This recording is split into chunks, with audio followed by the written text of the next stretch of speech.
ایک قوم تھی جرامقہ، تو اس قوم کا ایک شخص جرمقانی وہ نبی علیہ السلام کے پاس آیا۔ کس طریقے سے آیا کہ پہلے صحابہ سے ملا، کہنے لگا کہ بھئی میں نے سنا ہے کہ تمہارے اندر کوئی نبی ہیں جو اپنے اندر یہ دعویٰ رکھتے ہیں کہ وہ نبی ہیں، تو ذرا میری ان سے ملاقات تو کراؤ، میں ان سے سوال پوچھتا ہوں، اور میں چونکہ عالم ہوں، سمجھنے والا ہوں، میرے سوال کے جواب سے مجھے معلوم ہو جائے گا کہ وہ نبی ہیں یا غیر نبی۔ اتنے میں نبی علیہ السلام قریب آ گئے۔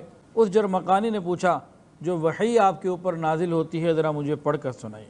حضور پاک صلی اللہ علیہ وسلم نے اس جرمقانی کو قرآن مجید پڑھ کے سنایا۔ سنتے ہی کہنے لگا اللہ کی قسم یہ وہی کلام ہے، اسی طرح کا کلام ہے جو موسیٰ علیہ السلام پہ نازل ہوا۔ تو اس طرح بہت سارے یہودی مسلمان بھی ہوئے، لیکن اکثر تعداد نہ ہو سکی۔ یہودیوں کے ایک بہت بڑے عالم تھے عبداللہ ابن سلام رضی اللہ تعالیٰ عنہ، یہودیوں کے بہت بڑے سردار تھے، بہت بڑے عالم تھے، عالم کے بیٹے تھے۔ ان کو جب نبی علیہ السلام کی آمد کی خبر ملی نا، تو ایک کھجور کے درخت پہ چڑھے ہوئے کھجور کا کام کر رہے تھے، کھجور توڑ رہے ہوں گے، کھا رہے ہوں گے۔ اچھا عجیب بات، عبداللہ ابن سلام رضی اللہ تعالیٰ عنہ یہودیوں کے بہت بڑے عالم، جب ان کو نبی علیہ السلام کی پہلی خبر ملی آمد کی تو یہ کھجور کے درخت پہ چڑھے ہوئے تھے، اور ادھر حضرت سلمان فارسی رضی اللہ تعالیٰ عنہ انہیں بھی جب پہلی خبر ملی کہ نبی علیہ السلام مدینہ آ گئے ہیں تو وہ بھی کھجور کے درخت پہ چڑھے ہوئے تھے۔ اچھا خیر، عبداللہ ابن سلام فرماتے ہیں کہ میں نبی علیہ السلام کے انتظار میں تھا، آپ کی نشانیوں کو اور آپ کی باتوں کو میں جانتا تھا، اور مجھے اندازہ تھا کہ زمانہ قریب آ چکا ہے، کیونکہ عالم تھے یہودیوں کے، کتاب پڑھی ہوئی تھی، انجیل اور تورات وغیرہ جانتے تھے۔ کہتے ہیں کہ ایک مرتبہ میں ایک کھجور کے درخت کے اوپر چڑھا ہوا تھا، وہاں مجھے خبر ملی آپ کے بارے میں، تو میں نے وہیں سے خوشی میں اللہ اکبر کا نعرہ لگایا۔ تو ان کی جو پھوپھی تھیں خالدہ بنت حارث، انہوں نے کہا اگر تو موسیٰ علیہ السلام کے آنے کی خبر سنتا تو اس سے زیادہ خوش نہ ہوتا، یعنی ایسی خوشی تو موسیٰ علیہ السلام کے آنے کے بارے میں، خبر کے بارے میں ہونی چاہیے تھی جتنی تجھے خوشی ہو رہی ہے۔ تو عبداللہ ابن سلام نے کہا کہ خدا کی قسم یہ بھی موسیٰ کے بھائی ہیں، وہی دین دے کے بھیجے گئے ہیں جو موسیٰ علیہ السلام دے کر بھیجے گئے تھے۔ تو کہتے ہیں میری پھوپھی نے مجھ سے پوچھا اے بھتیجے کیا یہ وہی نبی ہیں جن کی خبریں ہم سنتے آئے ہیں اور وہ قیامت کے سانس کے ساتھ مبعوث ہوں گے؟ تو میں نے کہا میری پھوپھی یہ وہی نبی ہیں۔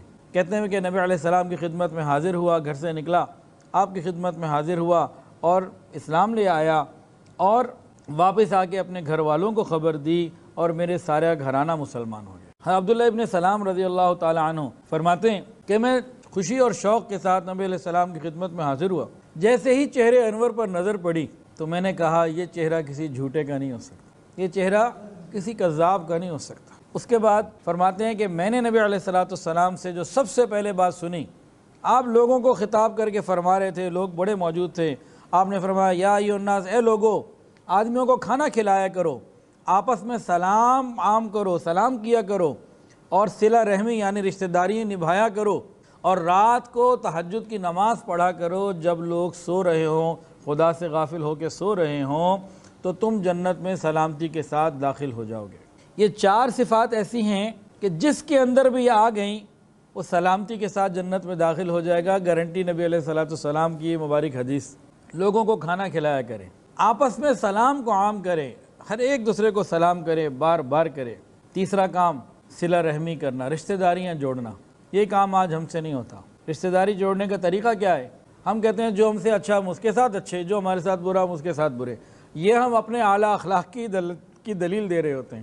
یہ تو جانوروں والا معاملہ ہے نا۔ رشتہ داری نبھانے کا سادہ سا فارمولہ نبی علیہ السلام نے بتا دیا، صل من قطعک، جو تم سے توڑے تم جوڑو، واعف عمن ظلمک، وہ تم پر ظلم کرے تم معاف کر دو، واحسن الی من اساء الیک، وہ تمہارے ساتھ برا کرے تم اچھا کرو، رشتہ داری جڑ جائے گی۔ 3 کام ہو گئے۔ اور چوتھی بات رات کو تہجد کی نماز، یہ 4 کام کر لو، سلامتی سے جنت میں داخل ہو جاؤ۔ ایک تو یہ اس میں بات ہو گئی۔ دوسری بات کیا ہے؟ دیکھیں حضور صلی اللہ علیہ وسلم کا یہ کتنا اہم موقع ہے کہ آپ ابھی مدینہ تشریف لائے ہیں، اور اہل مدینہ کے بڑے بڑے لوگ آپ کی طرف متوجہ ہو رہے ہیں، آپ کی طرف آ رہے ہیں، اور آپ نے اس میں کیا پیغام دیا؟ محبت کا پیغام، امن کا پیغام، نرمی کا پیغام، خدمت خلق کا پیغام۔ اور اسی میں ایک نقطہ اور بھی سمجھ لیجئے، نبی علیہ السلام نے پیچھے مکہ والوں کی برائیاں نہیں کی۔ انہوں نے میرے ساتھ یہ کیا، میرے ساتھ یہ کیا، میرے ساتھ یہ کیا، اور اب میں یہ کر دوں گا، اب میں وہ کر دوں گا، ایسی کوئی بات نہیں۔ اس سے کیا ساحل، میں اسے کیا رزلٹ لینا چاہ رہا ہوں؟ جنہوں نے ترقی کرنی ہوتی ہے، آگے بڑھنا ہوتا ہے، وہ ایسی چھوٹی چھوٹی باتوں کے اوپر اپنی سواری کو کھڑا نہیں کیا کرتے، منزل آگے بڑھاتے رہتے ہیں۔ چھوٹی چھوٹی نکمی باتوں کے اوپر جو ہے نا لڑائیاں اور فساد اور رکاوٹیں، وہ ان باتوں کی طرف توجہ ہی نہیں کرتے، آگے بڑھتے ہیں، اپنی منزل کی طرف دیکھتے ہیں۔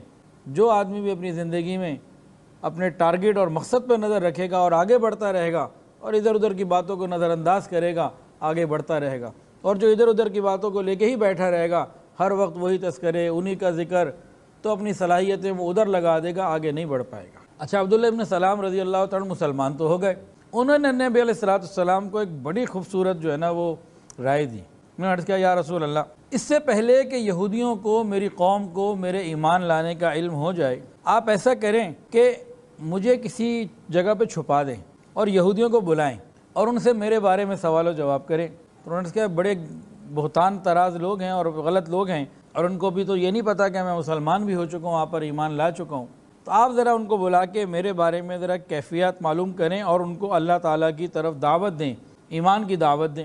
نبی علیہ السلام نے اس مشورے کو قبول فرمایا، انتظام کر لیا گیا اور ان کو پیچھے کسی جگہ چھپا دیا گیا، اور ادھر سے یہودیوں کو دعوت دی گئی، بلایا گیا کہ بھئی نبی نے بات کرنی ہے۔ جیسے یہود آئے، ان کا وفد آیا، تو حضور پاک صلی اللہ علیہ وسلم نے ان کو فرمایا کہ اے گروہ یہود، اللہ سے ڈرو، قسم ہے اس ذات پاک کی جس کے سوا کوئی معبود نہیں، تم خوب جانتے ہو کہ میں اللہ کا رسول ہوں، سچا ہوں اور حق لے کر آیا ہوں، بس اسلام لے آؤ۔ یہودیوں نے کہا، ہم تو نہیں جانتے۔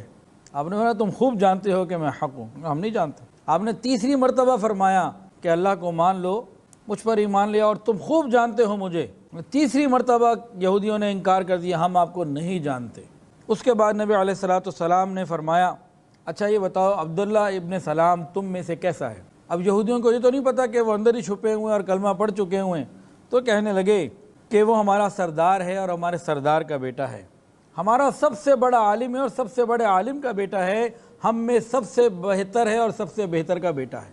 اب نبی علیہ السلام نے فرمایا، اگر عبداللہ ابن سلام کلمہ پڑھ لیں اور وہ ایمان لے آئیں تو کیا تم ایمان لے آؤ گے؟